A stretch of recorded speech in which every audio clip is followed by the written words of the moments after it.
Olá a todos, sejam bem-vindos. Na nossa aula de hoje, nós continuaremos a nossa disciplina a partir de estruturas de repetição. Teremos o comando while, o comando for, veremos algumas estruturas aninhadas e também resolveremos alguns exercícios. Os laços, também conhecidos como estrutura de repetição, elas servem para processar coleções de comandos. Quando nós queremos fazer vários comandos em sequência de forma que eles possam ser repetir quantas vezes sejam necessárias. Às vezes a gente sabe quantas vezes será preciso repetir, algumas vezes a gente não sabe quantas vezes. O programa é que vai decidir. Então, nós temos estruturas específicas para esses dois tipos de situações. Por exemplo, linhas de um arquivo, nós não sabemos quantas linhas um arquivo tem. Então, o que você vai fazer? Enquanto tiver uma próxima linha, pega a próxima. Registro de um banco de dados. A gente não sabe quantos registros um banco de dados a priori tem. Né? Então, você vai ter que, olha, enquanto tiver um próximo, pega. Lista de objetos. Numa lista de objetos, geralmente a gente sabe quantos objetos tem. Então, olha, vai do primeiro até o último e faça assim, assado. Né? Vetores e matrizes. Também vetores e matrizes são estruturas de dados que a gente sabe previamente o seu tamanho, a sua dimensão. Então, para esses casos, também a gente cabe um outro tipo de estrutura de repetição. As coleções são muito parecidas com listas. Também é possível saber a quantidade de elementos e a gente pode interagir, né? Passear sobre elas e executar algum comando em cada um desses elementos.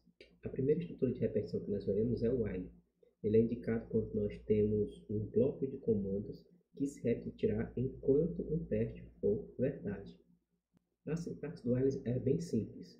Nós temos a palavra while, seguido de uma condição, que é o teste.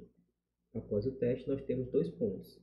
E aqui dentro nós temos o bloco de comandos. Veja que o bloco de comandos tem que estar indentado, né? Então, todo mundo que estiver nesse mesmo nível faz parte do bloco de comandos de repetição do while. Então, nós temos aqui vários comandos. E dentro desses comandos, nós podemos chamar opcionalmente o comando break, o comando continue e também o comando else, certo? Falaremos sobre cada um deles.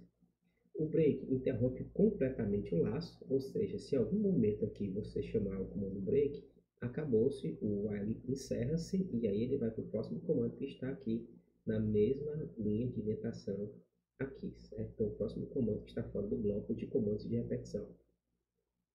Já o continue, ele interrompe apenas aquela passagem. Então, digamos aqui que eu estou executando o comando. Chegou no último, ele volta para cá, faz o teste. Próximo comando, próximo. Chega aqui, ele volta para cá. Se em algum momento aqui eu chamo logo continue aqui no começo, ele não faz os próximos e volta logo aqui e faz novamente o teste. Já o else, ele é executado ao final do laço, a não ser que o break seja chamado. Como eu falei, o break é o mais rígido de todos. Se chamar o break, ele interrompe todo o while, incluindo o else. Uma curiosidade muito interessante do while é que ele é indicado quando não há como determinar quantas vezes o bloco de repetições, o bloco de comandos será repetido. Então, é só o teste que vai determinar. Mas, professor, eu tenho certeza que é 100 vezes. Não, pode ser que agora seja 100, pode ser que na próxima seja só 1, pode ser que na próxima seja 1 milhão. Então, não tem como a gente saber. Então, é apenas o teste que vai saber. Outra característica extremamente importante do while. O teste é feito logo no início. Veja que o teste é aqui no começo. Como o teste é no começo, significa que se eu entro aqui, já testo a condição e a condição não for verdadeira, então isso daqui nem vai ser executado, ou seja, ele é executado de 0 a n vezes. Ok? Porque se meu teste falhar logo bem aqui no começo, então isso daqui não será executado. Lembrando que enquanto uma condição for verdadeira, eu testo logo aqui. A condição é verdade? Sim. Então eu executo e volto novamente. A condição continua verdade? Sim. Então eu executo e volto novamente. A condição continua verdade? Não. Então neste caso eu venho para cá para o else. Se existir else. Se não existir else, ele vai para o primeiro comando após o bloco do while.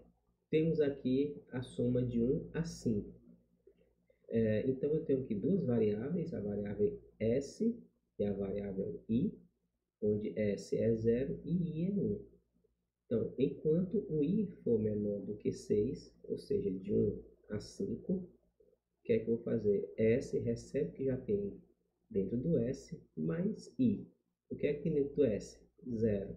Então, vai ser 0 mais i, que é 1. E logo em seguida, o i recebe i mais 1. Se o i era 1, nesse comando bem aqui ele passa a ser 2. E aí eu testo. I é 2. Se tornou 2 bem aqui. Veja que o bloco do while termina bem aqui. Esse comando aqui está na mesma indentação, ou seja, ele está fora desse bloco. Então, o bloco de repetições são esses dois comandos. Então, chegou no último, ele volta para cá. O i, que agora é 2, é menor do que 6? Sim. Então, eu vou fazer S recebe o que já tem dentro de S, que é 1, mais 2, 3. E recebe o que já tem I, que é 2 mais 1. 2 mais 1, 3. E aí eu volto para cá. I, que é 3, é menor do que S, é menor do que 6? Sim. Então, S vai receber o que já tem S mais 3.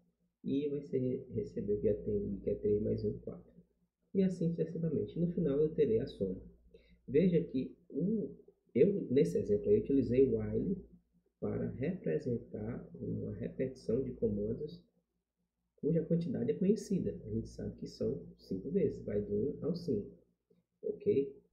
Não é errado, só não é o mais indicado, ok? Existe outra estrutura mais interessante para fazer esses mesmos comandos, ok? Então não está errado, só não é o mais indicado. Então no final das contas nós teremos a soma de 1 a 5. Próximo exemplo. Aqui nós temos uma curiosidade, né, uma novidade aqui, que é o comando import. Em Python existem diversas centenas de milhares de bibliotecas que alguém já programou para você. Então você não precisa reinventar a roda. Se você souber de uma determinada biblioteca que já existe, que funciona para você, então não perca tempo. Aprenda a biblioteca e utilize-a. Neste caso aqui nós estamos utilizando a biblioteca Math. A biblioteca Math tem um conjunto de várias funções que são utilizadas para realizar cálculos matemáticos. Então você não vai, pelo menos, professor, eu quero implementar a cossecante de não sei quem. Você não vai implementar o algoritmo da cossecante. Já está implementado aqui dentro da biblioteca Math. Certo? É só você importar e utilizar a função cossecante. Então nós temos aqui a variável x, que começa com 0. Enquanto x for menor ou igual a 360, o que é que nós vamos fazer? Vou imprimir ângulo %d, ou seja, vou imprimir um decimal aqui inteiro, que é o x, que ele vai de 0 até 360. Pode dar uma tabulação, um espaço maior, vou imprimir a palavra seno, seguido de 2 pontos, espaço, e um float aqui. Esse float é composto por 4 dígitos. Desses 4 dígitos, 1 é o ponto e mais 3 de precisão. Que vai ser quem? Vai ser todo esse cálculo bem aqui. Que eu vou pegar aqui meu math.pi, ou seja, 3,1415, vou dividir por 180, ou seja, 1 radiano, e multiplicar por x, ou seja, estou transformando o meu valorzinho aqui de graus para radiano, ok? Depois que eu calcular aqui o valor em radianos, eu passo para dentro da função seno. Por quê? Porque a função seno só trabalha com radiano, certo? Se você passar em graus, ele vai calcular achando que você está passando radiano, certo? Então, aprenda a biblioteca. Por isso que eu digo, primeiro passo, aprenda a biblioteca. Então, transformei em radiano, passei para dentro da função seno, e a função seno vai calcular, vai nos retornar o seno deste ângulo aqui que foi informado. Veja que nós estamos indo depois que nós imprimimos aqui, ângulo 0, seno de 0, né? Aqui vai dar 0, vezes qualquer coisa dá 0, então seno de 0. Então, ângulo de 0, seno de 0. Quando imprimir isso daqui, nós teremos x recebe x mais 10. X é 0, 0 mais 10 é 10. 10 volta para dentro da variável x, e aí eu vou para cá novamente. 10 é menor ou igual a 360? Sim, e aí eu imprimo novamente o ângulo 10 seno de 10, o ângulo 20 seno de 20, o ângulo 30 seno de 30, até que chegue em 360. Ângulo 360, seno 360, seno de 360. Aqui nós teremos x recebe x mais 10, ou seja, 360 mais 10, 370. 370 é menor ou igual a 360? Não. E aí eu não imprimo mais. Bem, queridos, aqui nós temos os mesmos exemplos, ok? Apenas eu dei uma organizada. O arquivo está disponível para vocês lá no site, certo? E aqui vocês podem dar uma olhada. São os mesmos exemplos, apenas uma organização bem mais interessante. Aqui eu já estou utilizando as estruturas de repetição para mostrar um exemplo para vocês um pouquinho mais avançado, né? Então eu tenho aqui OP, que é a minha variável que controla as opções que eu estou informando que eu quero, eu, usuário, quero, que ela começa com -1. Enquanto o op.upper, vocês ainda não sabem, mas significa o quê? Eu estou pegando esse texto bem aqui e estou transformando em letra maiúscula, tudo maiúsculo. Enquanto esse texto aqui estiver todo maiúsculo, enquanto for diferente de S maiúsculo, ou seja, S é a opção sair, enquanto for diferente, eu vou imprimir esse menu, imprimir. No momento que eu pressionar S minúsculo ou S maiúsculo e colocar aqui dentro, esse S minúsculo ou maiúsculo será transformado em maiúsculo, e S maiúsculo é diferente de S maiúsculo? Não, é igual, né? Então, o programa encerra. Ok? Veja que lá no finalzinho, certo? Se for identicamente igual a S, eu apenas imprimo, encerrando, não chamo mais nada, o programa não tem mais nada para fazer. Veja que aqui embaixo não tem mais nada, apenas aparece a palavra encerrando. Então, vamos lá. Enquanto eu não quero sair, né, o que é que vai ter que ser feito? Imprimir a palavra menu, exemplo 1, 2, exemplo 2, 2b, exemplo 2, versão 2, nós veremos isso mais na frente, 3, 4, 5, 6, 10 e sair. Na nossa variável OP, o que é que nós temos? Informe a sua opção. Então, veja que é o comando input, não transformei, então o OP terá uma string. Então, veja que aqui eu estou tratando todas como string, certo? Todos os valores são string. Então, vamos lá executar aqui o primeiro exemplo que nós vimos no slide. Então, o primeiro passo aqui saindo, certo? Eu vou apertar o S para encerrar, S minúsculo, encerrou. S maiúsculo, encerrou também. Por quê? Porque eu estou saindo aqui, né? Vamos agora informar qualquer coisa que não seja nem S, nem 1, nem 2, nenhuma opção válida. Vou botar agora aqui, por exemplo, a opção inválida. Veja que ele não encerra, porque ele só vai encerrar com S minúsculo ou S maiúsculo. Então ele volta novamente e aguarda a opção. Eu posso botar aqui quantas vezes errado eu quiser que ele não vai encerrar o programa. Agora, se eu apertar S, ele sai. Vamos agora para o exemplo 1. O exemplo 1 vai somar de 1 a 5. Então, a soma dá 15. Aqui, né? Então, veja. 1 mais 2, 3. 3 mais 3, 6. 6 mais 4, 10. 10 mais 5, 15. Ok? Então, tudo certinho com o nosso programa. Veja que, quando ele terminou de exibir aqui o exemplo 1, ele já voltou novamente para o menu e está aguardando a gente formar uma nova opção. E agora eu quero o exemplo 2. Pronto. Veja, ângulo 0, espaço, seno, 0. Seno de 10, seno de 10. Seno de 20, ângulo 20, seno de 20. Ângulo 30, seno de 30. Lembrando que o seno de 30 é igual ao seno de 60, que é 0,5, e assim sucessivamente, né? Vai até 360. Professor, por que o senhor fez o exemplo 2b? Veja, pessoal, quando eu executo esse primeiro exemplo, a gente vê a tabelinha sendo construída, Você vê que a telinha vai subindo, subindo, subindo, subindo, subindo até parar. Preste atenção novamente.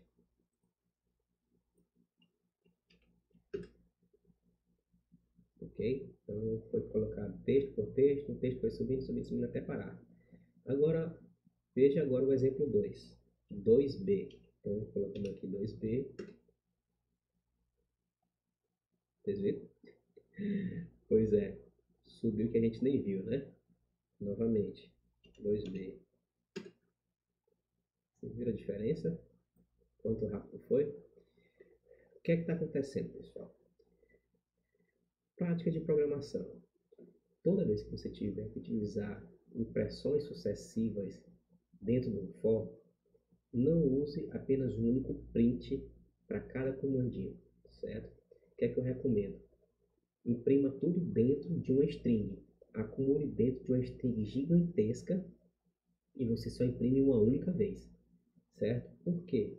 Vocês verão em arquitetura de computadores que custa muito caro sair um comando do processador, passar pelo barramentos, ir lá na memória, buscar esses dados que estão na memória, jogar no barramento, mandar para o sistema de entrada e saída, sistema de entrada e saída para mandar para o monitor e o monitor sair botando comandinho por comandinho, né?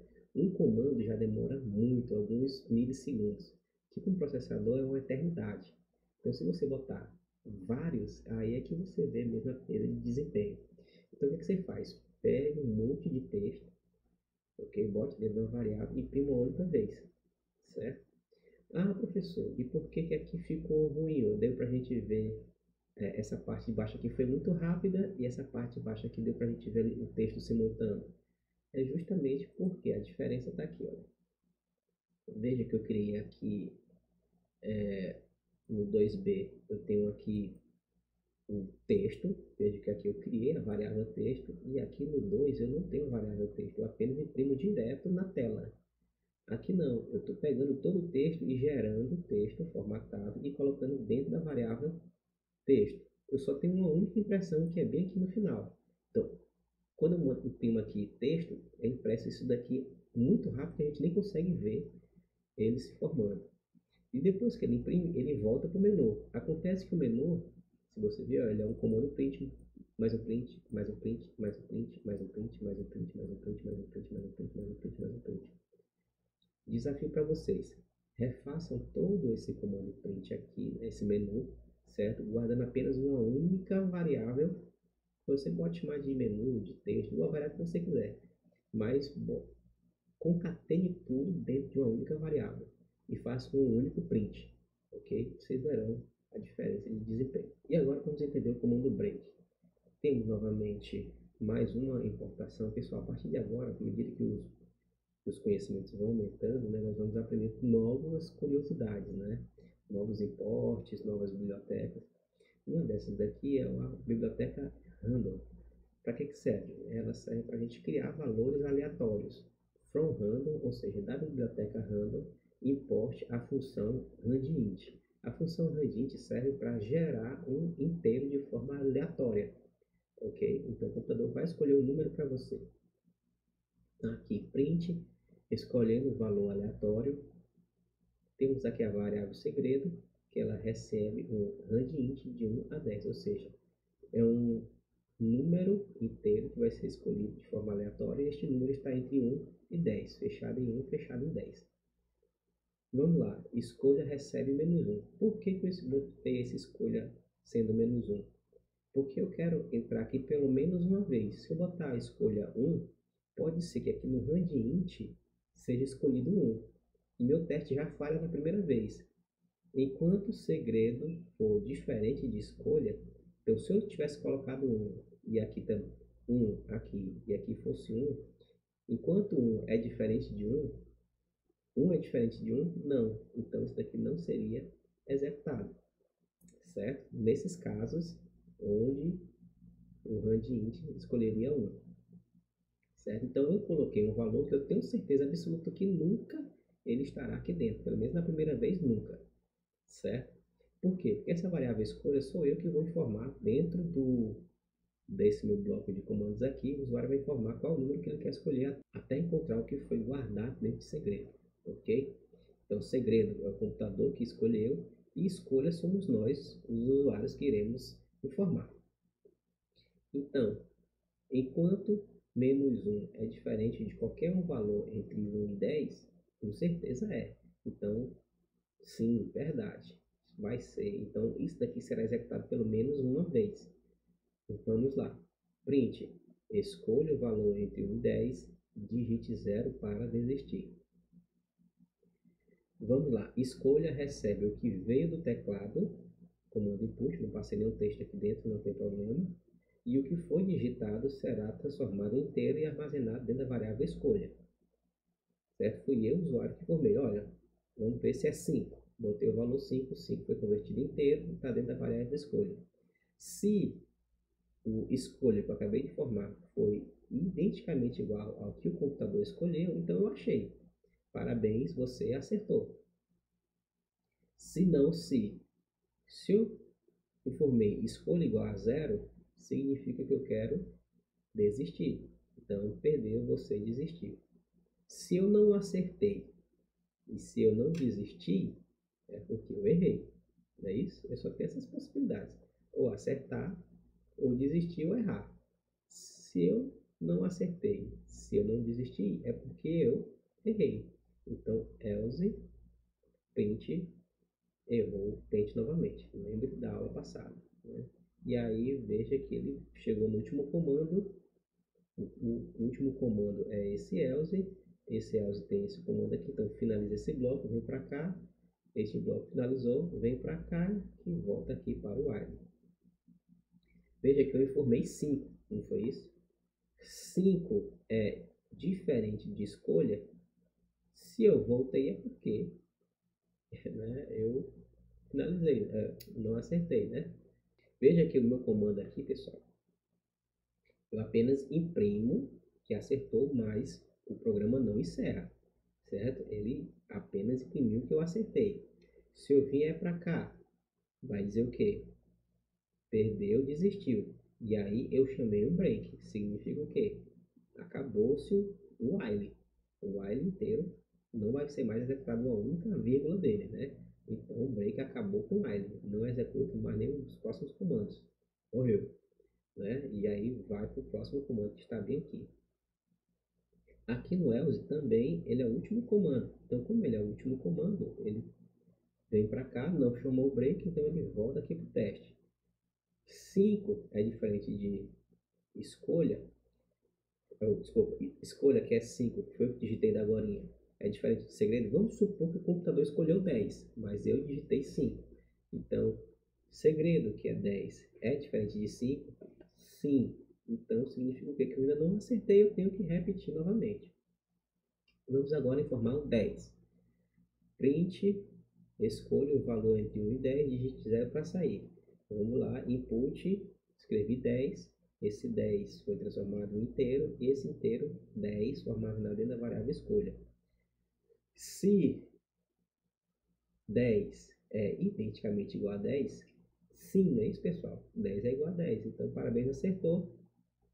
Isso aqui não vai ser mais executado, isso aqui não vai ser mais executado, venham para cá. Enquanto 10 é diferente de 10, 10 é diferente de 10, pessoal? Não. Então, isso aqui não vai ser executado e eu venho para o próximo comando, que como não tem próximo comando, encerrou-se o programa. Veja que o programa encerra de duas formas. Ou quando eu acerto, descobrindo o segredo, ou quando eu digito 0. E aí, digitando 0 é só no break. Ok? Executando aqui o exemplo 3. Veja que o exemplo 3 é o mesmo código, bateria é o mesmo código, só executando um aleatório entre 1 e 10. Vou botar aqui 5. Errou, tente novamente. Errou, 3. Errei, 2. Eu sou azarado. 1. Também não. 6. 7. 8. Parabéns, você acertou. Se a gente executar mais uma vez, né? Exemplo 3. Vamos botar agora 8. Não. 9. Não. 10. 7, 6, 5, 4. Parabéns, você acertou. Certo? Então veja que o número é escolhido de forma aleatória. Vamos agora fazer um exemplo do comando continue. Veja que o comando continue ele não interrompe o while. Ele interrompe apenas uma única passagem do while. Certo? Ele interrompe onde ele está e vai para a próxima iteração. Ou seja, ele volta para o teste. Item recebe 0. Enquanto o item for menor do que 20, item recebe, que já tem limite de 20 mais 1, ou seja, atualiza com 1. Se o item nós tivermos o resto da divisão inteira de item por 5, né, for identicamente igual a 0, ou seja, se o valorzinho item é um múltiplo de 5, então eu não vou executar mais nada. Certo? Só chamo um continue. Então, se ele não é múltiplo, por exemplo, se eu botar aqui 0, 0 dividido por 5, tem resto 0? Tem. Então, não vai ser impresso nada aqui, porque eu chamei um continue, venho para cá. 0 é menor do que 20? Sim. Opa, desculpa. Quando eu começo com 0, né? 0 é menor do que 20? Sim. Então, item recebe item mais 1, ou seja, 0 mais 1 é 1. 1, o resto da divisão inteira de 1 por 5 é identicamente igual a 0? Não. Então, significa que o continue não vai ser executado. Eu venho para cá e imprimo o item, ou seja, imprimo 1. Venho novamente. 1 é menor do que 20? Sim. Então, 1 mais 1, 2. Item recebe 2. O resto da divisão inteira de 2 por 5 é identicamente igual a 0? Não. Então, não chamo continue e vou para o próximo comando. Ou seja, vou imprimir 2. Venho para cá, imprimo 3, o 4. Quando chegar aqui no 4, 4 é menor do que 20? Sim. 4 recebe 4 mais 1, 5. O resto da divisão inteira de 5 por 5 dá 0? Sim. 5 dividido por 5 dá 1, resta 0. Ou seja, o continue será chamado. Como o continue foi chamado, esse comando print não, e qualquer outro comando que estiver logo em seguida, não será mais executado nesta passagem. Então, daqui, obrigatoriamente, já vai para o teste. E aí, 5 é menor do que 20? É sim. Então, 5 mais 1, 6. Ou seja, 6, imprime 6, 7, 8, 9, 11, 12, 13, 14, 16, 17, 18, 19 e acabou-se. Bacaninha? Vamos ao exemplo. 1, 2, 3, 4, nada do 5, 6, 7, 8, 9, 100, 10, 11, 12, 13, 14, pulou 15, 16, 17, 18, 19, conforme a gente já tinha explicado. Vamos agora para o else. O comando else, pessoal, também é outra estrutura opcional dentro do nosso while, serve para a gente executar algum comando ao final, se a gente percorreu todo o while e não chamou nenhum break. Então veja, está aqui um exemplo muito parecido, né? Vou imprimir de 1 a 19 e ignorando aqui os múltiplos de 5. Quando eu finalizar, né, eu vou imprimir, como não foi chamado nenhum break, ao final eu vou imprimir não gosto de múltiplos de 5. Está aqui, não gosto de múltiplos de 5. Veja que se executou uma vez ao final da nossa estrutura de repetição. Então é isso, pessoal. Encerramos neste momento. Nós veremos na próxima. Tchau, tchau.